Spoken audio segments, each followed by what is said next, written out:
سلامونه او نیکې هیلې هیلهمند یم چې جوړ او روغ به یاست. دغه ورځ کې د معلومات به تاسو ولرئ چې د انګلستان حکومت د خوا د افغانانو معلومات طالبان ته په لاس ورلوېدلي دي.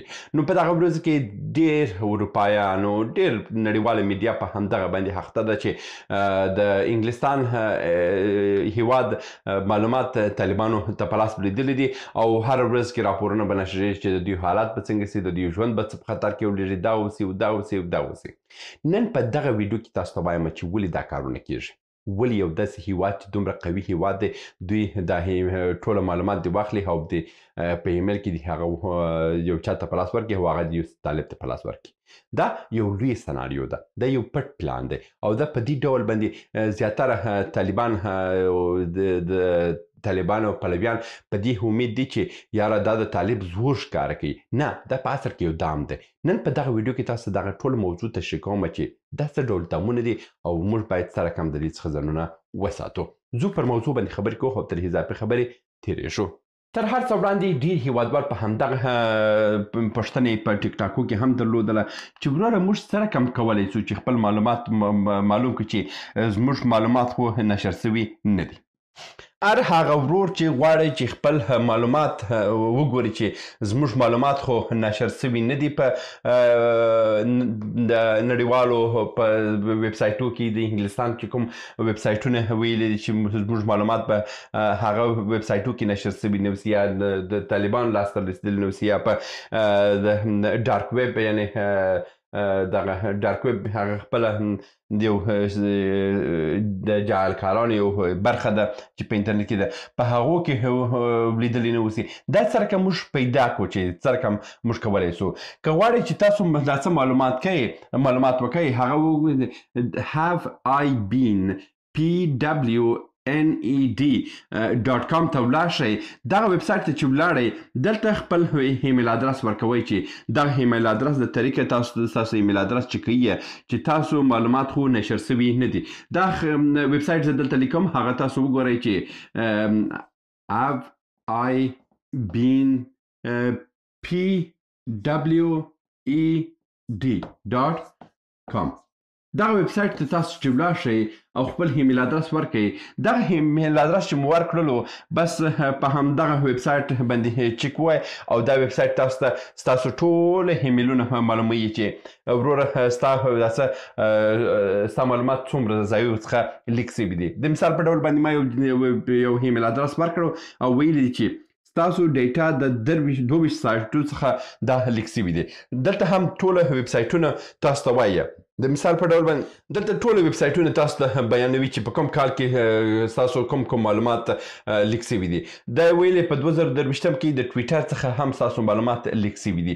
او اوس که تاسو غواړئ چې د انګلستان د معلومات وګورئ چې ستاسو معلومات لیک سوي دي که نه دي لیک سوي دي، نو بیا تاسو دغه ویب سایټ چې خپل ایمیل ورکړلو نو چې کله هم تاسو ولیدئ چې داسې یو ویب سایټ دی چې په هغه کې یو کې سته دا ډول باندې gov.uk دغه ډول ویب سایټ څخه که ستاسو معلومات لیک سوي او دغه ویب سایټ تاسو ته ښکاره کړله، بیا په هغه صورت کې تاسو کولی شئ چې د انګلستان د دفاع وزارت ویب سایټ ته ولاړ شئ او هغه ته تاسو ایمیل وکړئ چې هغه ایمیل مو وکړه، هغو ته ووایاست چې زموږ ډیټا لیک سوې ده.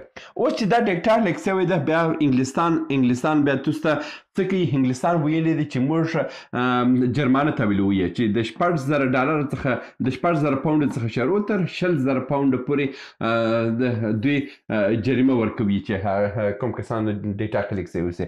که تاسو غواړئ په همدغه ویب سایټ چې ما تاسو ته وویل هلته ولاړ شئ، خپل ایمیل ادرس ورکړئ او ګر که ستاسو ډیټا لیک سوي ده او خپل غوښتن لیک واستوئ او پیسې که تاسو ته پیدا سوې خو نور علا نور دی، خو که نه بل هیڅ خبر هم نسته.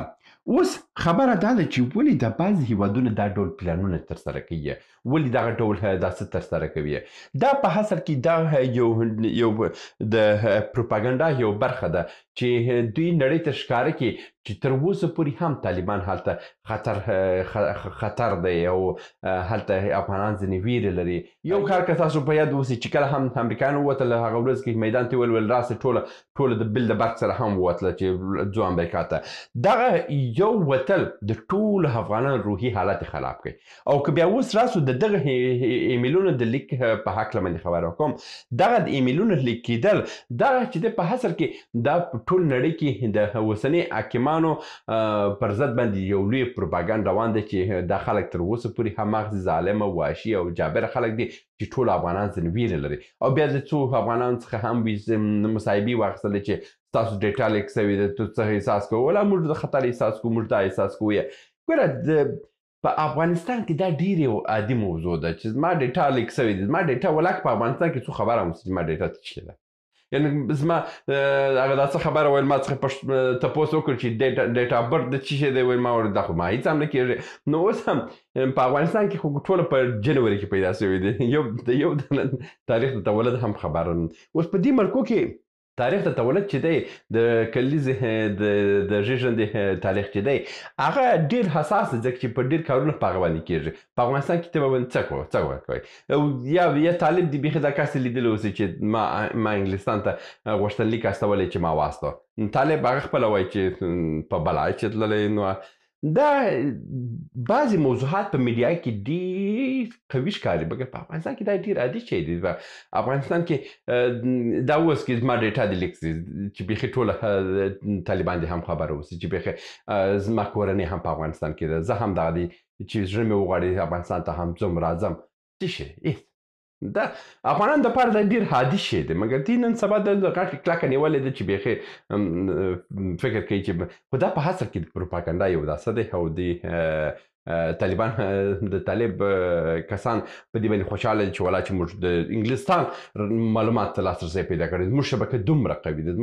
سړی دا ستا پسې در اخیسته ده او ته پکې خوشحالي کوې او ته په فیسبوک کې وایې چې یاره موږ تاسې ډیټا دا ډیټا بیخي تا ته په لاس راغلی، ته څه ورسره کوې؟ هغه د بیخي دغه افغانۍ دې په کابل کې درته ناست دی چې وروره معلومات یې هم درسره شته چې د په انګلستان ته یې غوښتنلیک استولی چې ما یوسه. څه ورسره کوي؟ هېڅ نشي کولی. دا خو عادي موضوعات دي په افغانستان کې چې مهاجر دی او هر یو غواړي چې ووځي، دغه طالب هم غواړي چې ووځي.